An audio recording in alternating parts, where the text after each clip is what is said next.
Halo, selamat pagi. Perkenalkan nama saya Kada Ayu Kresna Dewi dari Stikes Buleleng. Di sini saya akan menjelaskan tentang metode kontrasepsi.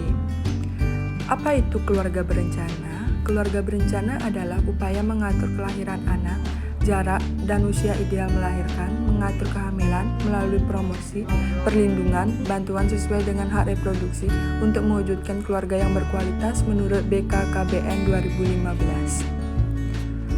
Apa yang terjadi bila di dalam suatu keluarga tidak melakukan KB? Yang pertama, menurunnya kualitas keluarga. Yang kedua, pendidikan anak kurang terjamin. Yang ketiga, semakin besarnya angka kelahiran yang tidak diinginkan. Lalu, apa solusinya? Yang pertama yaitu pernikahan ideal, di mana wanita berusia 21 tahun sedangkan pria berusia 25 tahun. Yang kedua, konsultasi untuk layanan KB. Apa saja alat dan metode kontrasepsi? Yang pertama diafragma, yang kedua spermisida, yang ketiga implan, yang keempat IUD, yang kelima KB suntik, yang keenam tubektomi, yang ketujuh vasektomi. Diafragma adalah mangkok karet yang fleksibel dengan pinggiran yang mudah dibengkokkan dan diselipkan pada bagian atas vagina. Keuntungan: yang pertama, efektif bila digunakan dengan benar, tidak mengganggu produksi ASI, bisa digunakan sebagai pendukung metode lain, tidak mengganggu kesehatan klien, tidak mempunyai pengaruh kosmetik, mudah digunakan, tidak perlu resep dokter atau pemeriksaan kesehatan khusus.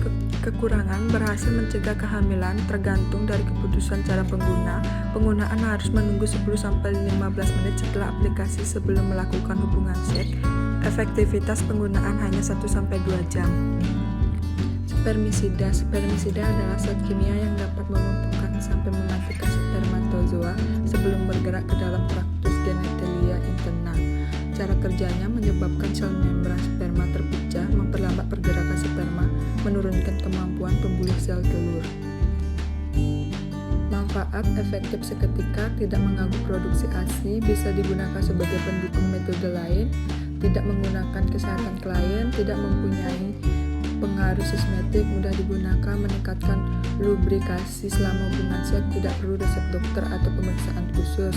Keterbatasan: efektivitas berkurang. Efektivitas sebagai kontrasepsi tergantung pada kepatuhan mengikuti cara penggunaan. Implan adalah alat kontrasepsi hormonal jangka panjang yang dipasang di bawah kulit untuk mencegah kehamilan. Cara kerja: mengentalkan lendir serviks sehingga mengurangi transportasi sperma, mengganggu proses pembentukan endometrium sehingga sulit terjadinya implantasi dan menekan ovulasi. Keuntungan: yang pertama, daya guna tinggi, perlindungan jangka panjang, pengembalian tingkat kesuburan cepat setelah pencabutan, tidak memerlukan pemeriksaan dalam, bebas dari pengaruh estrogen, tidak mengganggu segama, tidak mengganggu ASI. Kekurangan: dapat menyebabkan perubahan pola haid berupa pendarahan bercak atau spotting. Yang kedua, nyeri pada kepala, peningkatan berat badan. IUD atau alat kontrasepsi dalam rahim adalah alat kecil yang terdiri dari bahan plastik yang lentur yang dimasukkan di dalam rongga rahim yang harus diganti jika sudah digunakan selama periode tertentu. Keuntungan: efektif dalam proteksi jangka panjang, tidak mengganggu hubungan suami istri, tidak berpengaruh terhadap ASI, kesuburan kembali setelah IUD diangkat. Efek sampingnya sangat kecil, memiliki efek sistemik yang sangat kecil.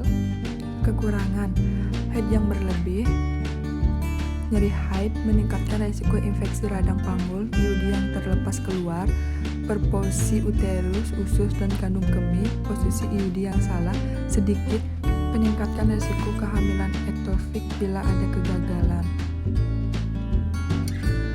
KB suntik adalah alat kontrasepsi suntik yang hanya mengandung progestin dan diberikan setiap 3 bulan. Efektivitasnya 0,3 kehamilan per 100 dalam setahun. Cara kerja: mencegah ovulasi, lendir serviks yang kental, mengurangi kecepatan ovum. Kekurangan KB suntik: pola pendarahan tidak teratur, bertambahnya jerawat dan perubahan mood. Suntikan tidak dapat ditarik lagi, diperlukan penyuntikan yang teratur, tidak dapat perlindungan terhadap penyakit menular seksual.